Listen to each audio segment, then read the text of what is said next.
Yeah, it wasn't just Tories calling it an embarrassment. In private, plenty of Labour MPs have said similar themselves. And listening to David Lammy detail the events of Friday, it's understandable why. So Hadish Kabatu, the man whose actions led to protests over the summer, was meant to be sent to a immigration removal centre for deportation on Friday. Instead, he was released from prison by mistake and captured 2 days later. Now, there is going to be an independent inquiry into exactly what unfolded here, but Mr. Lammy has already announced new immediate measures. There will now be more direct senior accountability for ensuring protocols and checks are correctly applied, including a clear checklist for governors to determine that every step has been followed the evening before any release takes place. These are the strongest release checks that have ever been in place. On top of that, Mr. Lammy also announced that foreign nationals released under the early release scheme will need a prison governor present. But there's 2 points to pick up on here. Firstly, and David Lammy touched on this himself, there is a shortage of experienced prison staff right now. And what he's essentially talking about here is yet more work for an already understaffed workforce. That crisis could be about to get more acute. Plenty of prison staff, insiders tell Channel 4 News it could run into the thousands, are from Africa, and they are at risk of losing their visas if they earn less than £41,000. David Lammy was asked if he's been speaking to the Home Office asking for exemptions. We didn't get a straight answer on that.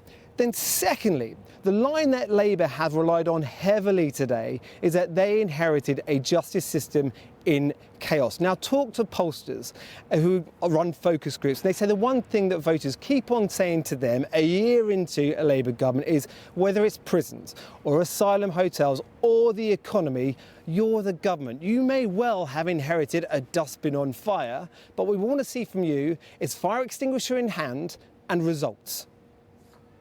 Paul, thanks very much. Well, I'm joined now by Mark Fairhurst, the chair of the Prison Officers Association. Thanks very much for coming in. Presumably you accept the verdict of most right-thinking people that this was an utter shambles. Well, I think first and foremost we need to express to the public how devastated prison officers are over this error. I can't imagine what the victims must have been going through all weekend, and of course we remained silent all weekend until we had the facts from the local POA committee at Chelmsford, and we could support the member of staff who's a POA member who's been what we feel is unjustly singled out and suspended from duty. Well, I mean, prison officers have to take responsibility for what the Justice Secretary today is calling human error. Well, he seems to think it's human error. I think it will be human error, but it may not necessarily be prison officer error, because this whole process starts in the offender management unit, where there are admin grades processing the paperwork. There are 2 separate management checks along the way, one at 14 days prior to release, and then a duty governor signs it off 2 days prior to release. So if that paperwork says that prisoner should be released instead of held there, awaiting immigration removal, then that's what we do. I mean, we are looking at government's own statistics showing a 128% increase in the number of prisoners released in error in the year up to March. Something is going wrong at scale here, isn't it? It could be a systemic issue, because this should have been tackled over 12 months ago, over the last 12 months, as you had. But prison officers are part of that system, aren't they? They're supposed to be making these checks. 262 releases in error. We don't calculate sentences, but we do the checks when we discharge people. But that's down to the process and the paperwork.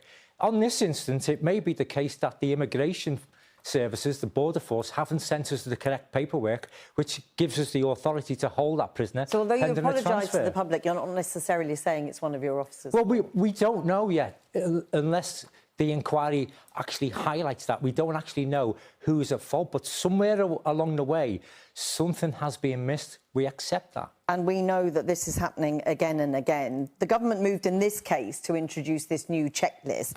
It says the aim is to make things more rigorous at point of release. Will it work? I think it will, because now a governor grade 1 day before release has to go through a very robust and stringent procedure, which makes me think, why wasn't this brought in over 12 months ago? We knew about these issues 12 months ago, and it's taken 262 errors for it to be highlighted. So broadly, you know, when you talk about systemic issues, we know that number of staff is an issue, but experience of staff is a big issue too. It is, but that's not the only issue. Are staff receiving adequate and fit-for-purpose training? So, for example, when you get promoted to any rank as a prison officer, particularly when you work in reception as a custodial manager discharging prisoners, you receive no training whatsoever. This is something we've highlighted consistently to the employer. So you could be a prison officer one day, a manager the next, and if you've never worked in reception, you don't know those procedures. Very quickly, a couple of issues, if I can. Staffing is critically low. I mean, the Justice Secretary accepted that in terms of experience as well. You are about potentially to lose a number of overseas staff because of these visa issues. How much of an impact will that have? It will totally destabilise prisons. We've asked for an exemption from the government. So far, we've been denied. This could affect 4,000 overseas recruits. These are decent, hard-working people who've made a life for themselves, are providing a public service, paying tax and national insurance. And this government have made the abhorrent decision to target them for deportation. Totally wrong. I mean, 4,000 staff, at this particular point, what will that look like on the ground? How confident will you be that there won't be more prisoner releases in error? Well, the 4,000 staff will affect directly the landings. We won't be able to provide safe regimes. Prisoners will spend longer locked up. We will go back to COVID scenarios because we'll lose that many staff. We cannot afford to lose that many staff. So you really need them to move on this? We need the government to give the prison service an exemption. Why should it matter how much you earn if you're contributing to society? Mark Fairhurst, got to leave it there, but thanks very much for coming in.